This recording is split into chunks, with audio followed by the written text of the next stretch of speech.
چغل خوری ایک بہت ہی برا فعل ہے۔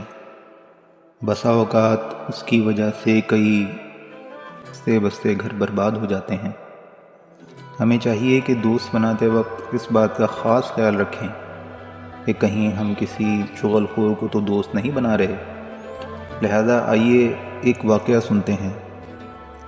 ایک شخص نے غلام بیچا اور خریدار سے کہا، اس میں چغل خوری کے علاوہ کوئی عیب نہیں۔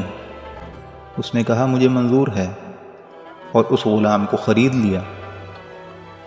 غلام چند دن تو خاموش رہا، پھر اپنے مالک کی بیوی سے کہنے لگا کہ تیرا شوہر تجھے پسند نہیں کرتا اور دوسری عورت لانا چاہتا ہے، تو جب تیرا خاوند سو رہا ہو تو اس طرح کے ساتھ اس کی گدی کے چند بال مونڈ لینا تاکہ میں کوئی منتر کروں، اس طرح وہ تجھ سے محبت کرنے لگے گا۔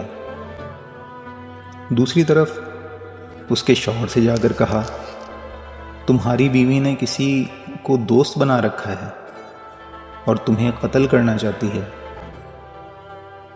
تم جھوٹ موٹ سو جانا تاکہ تمہیں حقیقت حال معلوم ہو جائے۔ چنانچہ وہ شخص بناوٹی طور پر سو گیا۔ عورت اس طرح لے کر آئی تو وہ سمجھا کہ وہ اسے قتل کرنا چاہتی ہے، لہذا وہ اٹھا اور اپنی بیوی کو قتل کر دیا۔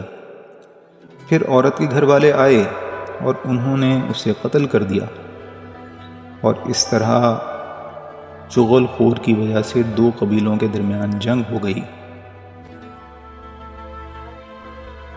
ہم چغل خوری اور چغل خوری کرنے والے دوستوں سے اللہ عز و جل کی پناہ چاہتے ہیں۔